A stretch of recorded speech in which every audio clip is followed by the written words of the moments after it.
he's making a claim, making a statement early on, which is good to see, and I think he's just going to continue to do so rest of the season. Is he a must start every week, do you guys think?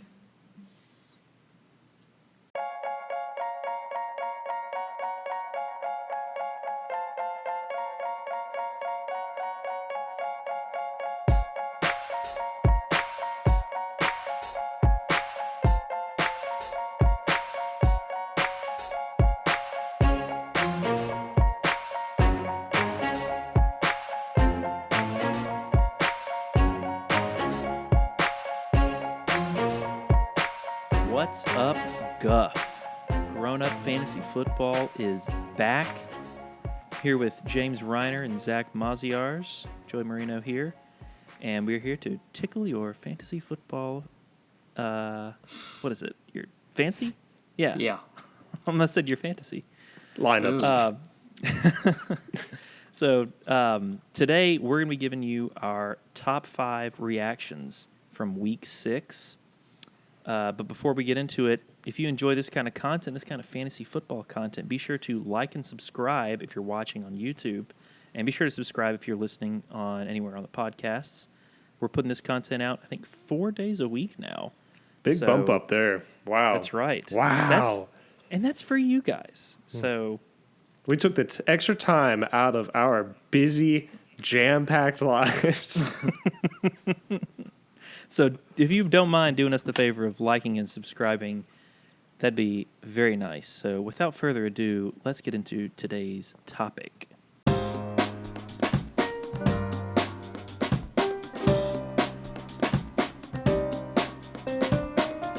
So the number 5 reaction from Week 6 is Mr. Julio Jones of the Atlanta Falcons, my favorite player in the NFL. Put up a great stat line coming back from that nagging hamstring injury. He went 8 for 137 and 2 touchdowns, scoring about 29.7 fantasy points in his matchup against the Vikings.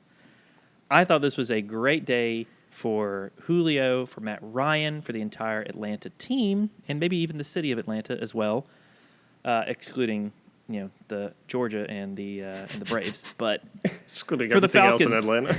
Atlanta. The Falcons finally pulled through, got the first win of the season, and Julio did great. He came off on the first drive, got a touchdown. It was a short little touchdown pass, an out route. It looked out, but he looked terrific coming off the hamstring. It looks like he's healed up from it, and Atlanta was humming that offense. What do you guys think? I agree with you, Joey. It was good to see Julio look unhampered by that hamstring injury. The way the Falcons were looking, it kind of seemed like they were downplaying it a little bit. So there was some fears of him possibly retweaking or coming back a little too early, but he by all means looked great. He looked healthy. Biggest, I think, relief here is that Dan Quinn is no longer there. For Julio's production and for Matt Ryan's production there, they all looked fairly good, defensively, not so much, but fantasy purposes wise, this looks like the Julio we want to see. Moving down the road, though, we'll probably see some more of those, 5-point Julio games, but these big boom games are kind of why you have him, because at any given week, he could score you, 29, 39, 49 fantasy points and just win you a week. So this is why you have him. These are the kind of days that you really enjoy having a poster behind yourself of Julio Jones and being able to just represent. So, yeah. Concerns over his nagging injury have been alleviated. I think fantasy owners can be confident with Julio going forward. If the defense can just play decent, this is a dangerous team going forward. This offense is very, very good. Do we think that Calvin Ridley's production goes down and takes a hit with a healthy Julio? Because a lot of people were saying, Julio's kind of being phased out as the number one this year, and Calvin Ridley's that number one now. So do we think after this game we're back to Julio's by all means that one on the team, or do we see any ebbs and flows? I think they both continue to produce. Go ahead. I agree. I think they both produce in a very strong offense, and I think Julio retakes his title as the number one. Yeah. I mean, Matt Ryan, you saw it. The games Julio's out or hampered with an injury, Matt Ryan, Calvin Ridley could still have a good day, but Matt Ryan does not. He really does rely on Julio a good bit. It's very unfortunate watching playing against the Julio owner, just seeing the amount of times he looks to him. So, yeah. All right. Number 4, Justin Jefferson. 35.1 fantasy points and a half-point PPR, 9 of 11 for 166 and 2 TDs. This was my start of the week. He got most of it in garbage time towards the end of the game. But the first 2 weeks, he was primarily a slot wide receiver, and then they moved him to the outside, and that's where his production's been coming from. Since then, he's had 27 points, 12.3, a 3.8 game, and then this game, the 35.1 game. So I think he's going to continue to produce. I could see him putting up Diggs production for the rest of the season. Yeah, I think so too. He was productive. He was productive in the slot. He's productive outside. He's a really good all-around receiver. He paced the team in targets and catches, and Adam Thielen still had a touchdown to kind of save his day. He was only 3 for 51 with 1 touchdown, and Justin Jefferson got 2 out of there. Yes, it came in garbage time, and even with Kirk Cousins struggling, Justin Jefferson is still a good play going forward. What do you think, Zach? Yeah, I think the entire Vikings offense, fantasy points as a whole, came in garbage time. Kirk Cousins did not do them any favors, throwing 3 picks early on. Alexander Mattison could not find anything on the ground, which we did not anticipate. So to see Justin Jefferson, it was later on in the game, but to see him continue to ball out, I think this is very good sign. Very good sign. He is that Diggs replacement. And I don't know, he might actually be more consistent right now than Diggs. Diggs, we kind of saw the last couple of years, him just kind of having those big boom games and then being phased out completely. Justin Jefferson looked like he's going for a little bit more consistency. And it's weird, too, to see him doing so well so early on, because usually we're told stay away from those rookie wide receivers in fantasy redraft purposes, at least. So he's making a claim, making a statement early on, which is good to see, and I think he's just going to continue to do so rest of the season. Is he a must-start every week, do you guys think? Depends on your roster, but I think he's a good flex. He's a very good flex option. Yeah, I think there's definitely going to be some corners, which looking at the rest of his schedule, I'm not sure what corners they'll be facing against, but the fact that he can be moved interchangeably, slot or outside, bodes well for him. Thielen, too, really does draw that wide receiver 1 coverage, so I could see him being kind of matchup proof just based on Thielen kind of drawing more of that shadow coverage if they do go against any, harder defenses. Yeah. All right, moving on to number 3, and this is a dud. Aaron Rodgers, only 3.8 fantasy points. He played awful. 16 of 35 or 160 yards, 2 picks, 14 rushing yards. If you had him in your lineup, you might as well not start anybody.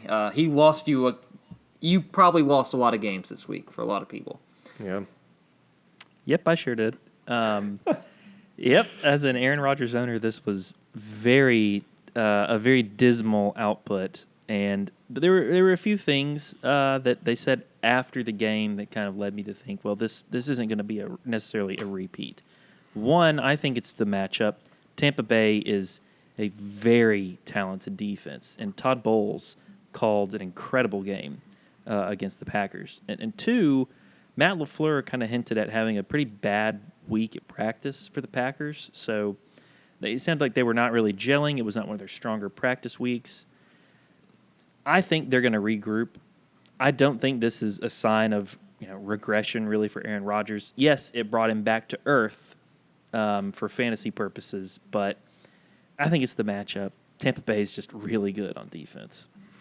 Yeah, and this is I understand what you're saying, Joey. This is, I guess, a slightly concerning part of it is that their bye week's already gone. Usually, teams will get kind of we have a bye week to regroup, kind of, focus on some areas they're struggling and stuff. Their bye week's gone. So to come out, of basically 2 weeks of practice and say, yeah, we did terrible. We weren't gelling during those time of practices and we got our butts kicked by the Bucs. Not super great to see, but yeah, I think it was just kind of an off day for Rodgers. You could tell he really didn't look comfortable. Todd Bowles really did a good job of putting that pressure on him, keeping him kind of confused with the blitz packages. So he really didn't look comfortable that whole game, but I don't think we're going to see more of this, but it was super concerning to see if you had him, starting him especially because we were getting to the point where we were saying, okay, Rodgers is back to being that Rodgers matchup proof. He's going to get you points regardless. And now it kind of brings us back down to earth. Okay, well, what do we do when he's facing off against these good defenses? Do we still start him with confidence or do we have to pivot a little bit? So, yeah, not the best to see. I think it makes. Go ahead. Go ahead. No, you go ahead, James. All right. I was just going to say, I think you still start him no matter what because he's going to put up a 30-point game on a good defense. You're not going to expect it, and he's going to be on your bench. This was just an odd game. The coaching staff looked like they gave up in the third quarter. They weren't trying to put any more points on the board or anything. It just sucks for the Rodgers owners. Yep. Yeah, and I think one thing, especially with this season, is it's probably really important to have a backup quarterback on your roster, especially with coronavirus and everything. It's smart to kind of have somebody on there in case your team has an unexpected bye. And even in the case of having Aaron Rodgers, it's probably good to have another backup quarterback. So I thought you were talking that the Packers need to have, or like teams need to have a backup quarterback just in case. So I was like, is this a little Rodgers shade for Jordan Love to come in or something? No, not yet. Please not. I own Aaron Rodgers, so no. All right, well, let's move on to our number 2 reaction. This was a little gift to us. DAndre Swift had a lights-out day. He had 25 fantasy points in half PPR formats. He went 14 rushing on the ground for 116 yards, 2 touchdowns, and then had 3 catches on 4 targets for 7 yards. So awesome game by him. All the games leading up to this, we've seen Adrian Peterson just going away with all the carries. And this game was actually fairly even split. Adrian Peterson had about 15 carries. He only had 40 yards and then 1 touchdown to DAndre Swift's 14, and by far outproduced Adrian Peterson. Now, this also comes on the back of Adrian Peterson last week had some blood work done. He had an MRI. They were worried about some side pain he had and stuff, but he came out, still played. So I don't know. Maybe this could have been a bye week situation where they realized in the bye, hey, we need to get DAndre Swift more involved. Also could have been more of a Adrian Peterson's still not feeling super great, so let's get Swift more involved. But this was kind of the breakout game we were wanting to see because I know a lot of people have been holding on to Swift, just hoping for him to get a chance and just constantly each week being kind of beaten to the ground with a mix of Kerryon Johnson, Adrian Peterson, and then Swift. So what do y'all think of Swift's breakout day here? I think, this was finally the emergence of DAndre Swift. And, I think going forward, you've kind of said it all, really, Zach. I think going forward, we see a lot more DAndre Swift. This was his shot to kind of take advantage of the situation. We're getting equal amount of carries as AP. AP, like you said, had some blood work done, guess getting old. And this was Swift's time. His cholesterol. He stopped eating Honey Nut Cheerios, and his cholesterol through the roof. So, well, this was Swift's time to shine, and he shined. And I think after you have a game like this is not where you go bench a player after that or reduces necessarily his workload. I think game script could still be a thing because Stafford is still an accurate quarterback and a good quarterback. But I think Swift is going to be a viable flex option at least going forward. Yeah, I'm not as sold on the breakout as you guys. AP still had 15 carries, so I'm not comfortable having him in my lineup just yet. But this is a good step in the right direction. So would you guys try to sell him high off of this performance? Yeah, I could see selling him high off of this. It's always about the price tag. People who are higher on DAndre Swift could be very interested in this. I know coaching staff-wise, they probably are going to give him more carries based off this performance, but at the same time, the coaches have also come out and said how much they love Adrian Peterson. So I don't know. It could be one of those things where we saw a great performance and then they still just bump up the carries just a little bit, not as much as we'd like to see. So I'd be interested in selling him for sure on this. I think he's a sell high depending on your roster. If you've got some capable running backs on your team already, then yeah, I would sell him. If not, then you probably need to hold him. Yeah. And also, just I guess in trading purposes, and if you guys have not watched our trade video already, be sure to click above where I'm pointing right now. Joey, I'm just giving you more work for this editing right now.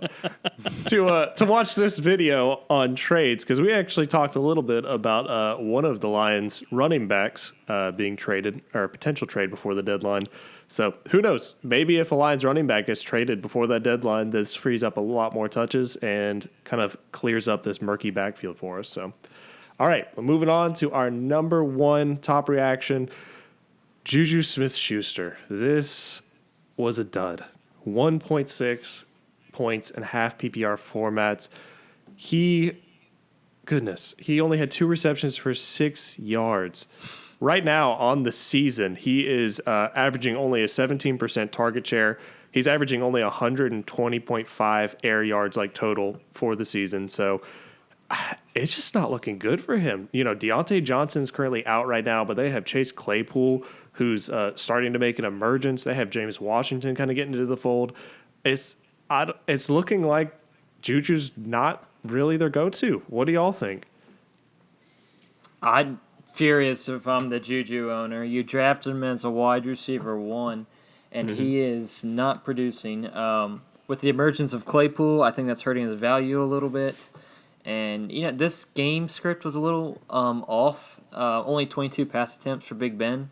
So they controlled the game. There was no urgency to pass. That probably has something to do with it. But, man, this is 2 really bad games in a row for Juju. If he has another one, I might reassess because that's 3 in a row. Yeah, this is very worrisome, especially with Chase Claypool making a big splash. Both of them had 4 targets on the game. But Chase Claypool making a splash in the clay pool. But that was Too awful. good. The clay pond. Too good. The clay pond. But yeah, they both had 4 targets on the day, and that was in a day where Roethlisberger only threw 22 times, where the defense controlled the ball, like you said, James. But yeah, Claypool caught all 4 of his, had that big monster gain on the left sideline. Juju just didn't. He only caught 2 of them. Chase caught all 4 and then had a couple of rushing attempts and a touchdown. Claypool, Juju, it looks like Claypool's a little more versatile. He's kind of becoming like a little bit of a Brandon Ayuk. He kind of looks like kind of how the 49ers use him. I'm a little worried with Juju. You drafted him as your wide receiver 1, like you said, and Claypool's over here, taking all the targets. And this is a game where Deontay Johnson is out. Yeah, everything's just been decreasing over the course of the season for him. Over the first 2 games, he averaged 7 targets per game. And then over the next 3, he's only been averaging 4.5 per game. And with that, his yardage has been going down. His depth per target's been going down. And he's still in on all of the plays. It's not like they're just taking him out, not using him offensively. He's in. He is running routes on, I believe, 85% of plays. So he is in there. He's just not getting the looks. Now, I don't know if this is going to increase. Chase Claypool, I wasn't necessarily as huge on because I thought, okay, there's so many mouths to feed. There's no way they're going to just continue to feed him. But now, I don't know, with 2 good games in the bag for Chase Claypool, it could be more of him establishing that rapport with Roethlisberger, and Juju becomes phased out a little bit to where he is definitely not returning that value for you. So, yeah, very, very concerning stuff. Yeah, so next up, Juju has the Titans and then Baltimore. Now, the Titans have been a little bit beatable through the air. The Titans have. Yeah. Yes, but also, and Philly is 23rd against wide receivers, and Cleveland is 29th. And those are 2 games that he kind of bombed in. Do we see this happening again with Tennessee? And are you even playing him against Baltimore? Yeah, so that's one of the hard things is that you see some relatively easier matchups, at least with Tennessee not being that great against the wide receiver. And then Baltimore is a great defense, but the defenses he's gone against have been ranked 25th against receiver, 23rd against receiver, 29th against receiver, and he hasn't done anything in those games. So I'm not super confident in him if he's not going to do it against defenses that have been giving up those yards to the receivers. So, it's tough. I think he plays Tennessee next, right? Mm-hmm. Yeah, so if he gives you a dud again against Tennessee, by all means, I'm benching him against the Ravens. Honestly, there probably will be a lot of people who bench him this week against Tennessee. So Watch him go off. Yeah, exactly. That's exactly perfect mix. Yeah. Well, I think that is going to do it for our top 5 OMG Week 6 reactions. So be sure and like and subscribe if you love this kind of fantasy football content. Let us know in the comments if you want to hear something else. Be sure to like and subscribe. Go grow up and get guffed.